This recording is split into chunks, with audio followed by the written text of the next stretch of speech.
Hello, welcome, Cabbage here.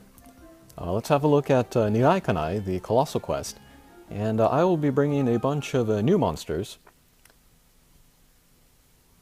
And yeah, because of the thank you hatcher, I was able to pull a couple of these guys, a couple of whom are limited, whom I didn't think I was ever going to get, but here they are.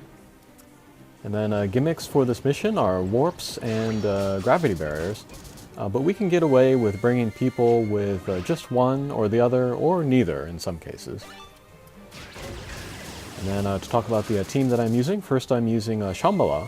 She's the Colossal Quest, the wood one. She is a Pierce with no gravity barrier. And she's a power type, so she will get a lot of power out of her attacks. But her speed is pretty slow. In certain cases, though, this can be a good thing. She also has a Meteor Strike Shot, which is good on the last stage. And then she has a very strong bump combo, the Rebound Laser. There are some laser barriers in this quest, but if we can get around those, we'll get good damage out of that bump combo. And then next I'm using Amano Murakumo, the evolution version. And then she is a bounce with no null abilities, which would make her seem like a terrible choice for this mission. You generally want Pierce characters, and you generally want a null ability. But yeah, as we can see there, she does plenty of damage, especially to the dragon characters, of course. And then the Aqua Dragons and then the boss are both dragons, so she'll get extra damage there. She has a Tackle Strike Shot, which is so strong that you don't even need to hit the weak point for it to do lots of damage. So she's a lot of fun to play with. I really like her design, and she's quickly becoming one of my favorite characters. Next up is Dead Rabbits, the Ascension version. She is a Pierce, or they are a Pierce, with Null Warp. They have a Blast Bump combo in order to get out people's bump combos. And then an Explosion on First Contact Strike Shot. So yeah, she's a good support character for this mission, and then also a good source of damage herself.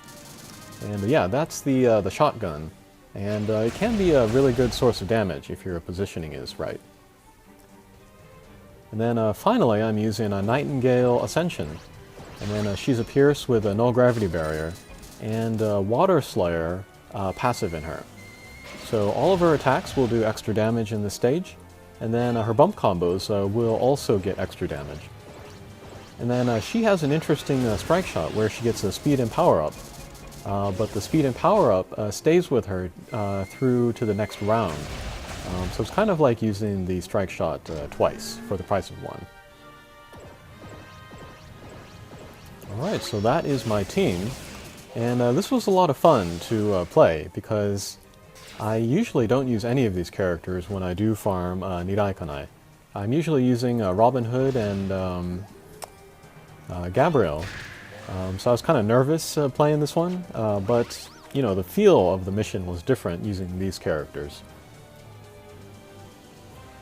When you are working on the max luck of a monster, if you find a team that really works for you, you stick with it, and then you play in a way that works best with that team. So yeah, this is kind of like the first time I've ever used this team, so I don't really know how it's going to feel going through. But it ended up doing pretty well. And there's crazy damage from Nightingale.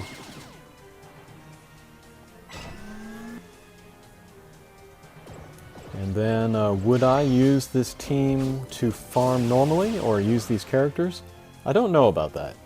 I'm really used to using Gabriel and Robin Hood now, so I might stick to them.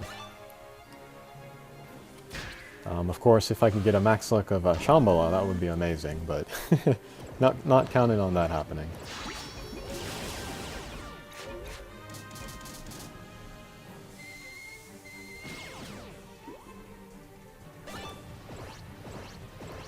Alright, so here let's get some damage and then some healing in there. Very good. And then ideally at the end of this stage, I would like Amano Murakumo to end at the bottom half of the screen. As you can see, she's kind of hemmed in there at the top and can't really do anything. But not a super big deal for her to be up there.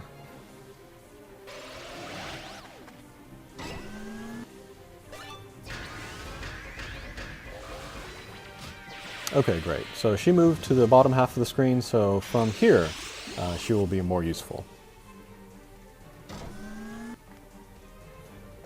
Alright, and then on this stage, of course, we want to break that barrier around the head of the spear of Nirai Kanai. And then we also want to break the spear itself. Otherwise, that, the two, vertical lasers, they become a cross laser. If we can get rid of, the spear, it'll just be a vertical laser, horizon laser, sorry. Okay, so there we use a Nightingale's strike shot. I kind of saw that things were getting a little hairy. So we took down a few of the anglers. That gets out more healing walls, and then I can heal up. And then as we can see, Nightingale still has that power-up on her. So yeah, new strike shot. And then there we put Amano Murakumo into the speed-up panel. And so she got lots of hits on the boss, and then did great damage.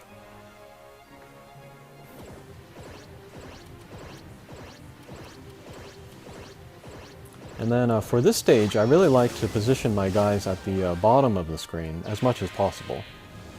It makes it easy to go after the boss to do damage to him, and then it also avoids the horizon laser, which will come out in a couple turns.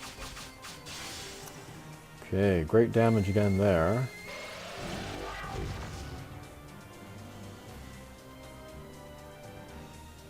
Alright, I don't want to push up Nightingale into the horizon laser, but kind of didn't have a choice. But got amazing damage there from Shambhala's attack and from Nightingale's cross laser. And then here I was thinking about jumping into the warp, and I was thinking about the best angle to come out of either one of the warps. So I came up, I hit the wall at the top, and then came down and then went into the warp. And then that worked out perfectly there.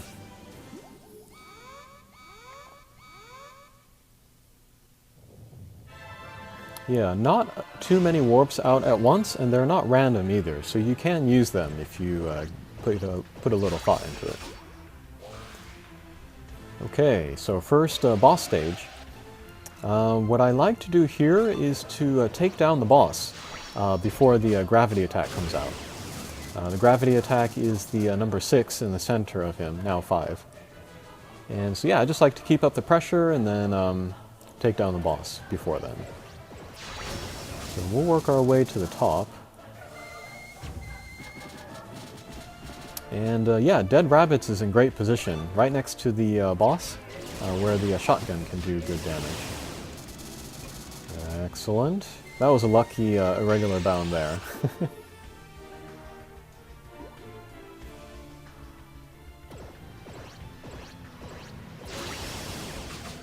Okay, more damage there, excellent. And then there is a trick that you can do with Amano Murakumo in the next boss stage. But in order to get it off, she has to start towards the, maybe in the bottom right-hand corner. That's not going to happen, so we'll give up on performing the trick. But you want her to be, either act first or second on this second boss stage.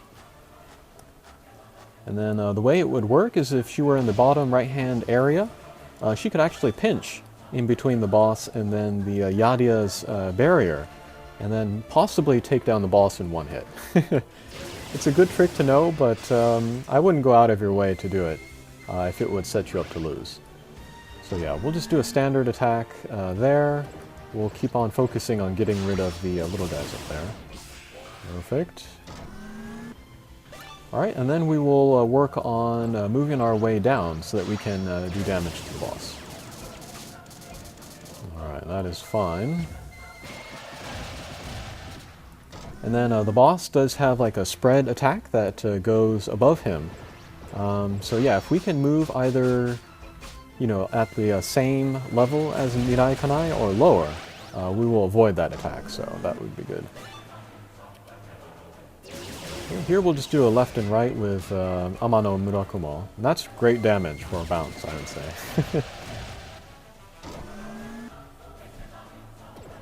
Okay, we'll keep moving down. Excellent.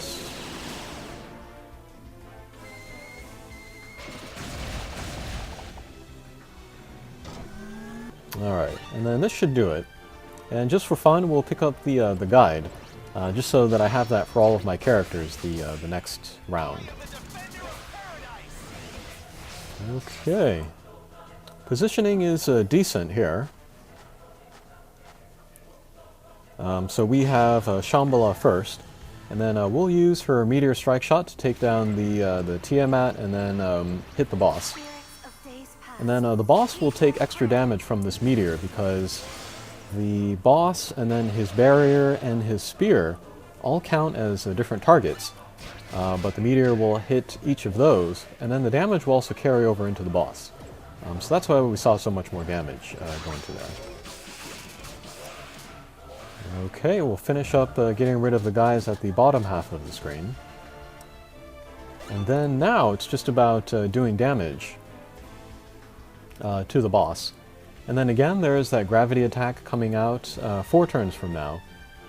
So if we want to use the healing walls after that, we'll take down the anglers a couple turns before that attack. So yeah, this turn and the next turn we're just kind of killing time and then doing damage to the boss. And then we do not want to end up in the kind of in the area of the bottom half of the screen because Nirai Kanai will shoot a one-way laser down. There it is. We do not want to get hit by that the turn after the gravity attack. Okay, so here let's use Amano Murakumo's strike shot. So tackle, good positioning there, and yes, excellent damage even though we didn't hit the weak point. Okay, and then here let's use Dead Rabbit's strike shot, the explosion on the first contact. Okay, excellent damage from there too. Yeah, and because it is an explosion, we don't need to hit the weak point exactly. We can just be near it. Okay, so there is the gravity attack. Generally, we will do a, hit the healing walls and get the HP back. But I had Nightingale's strike shot up and ready, so we went and did that and then took down the boss.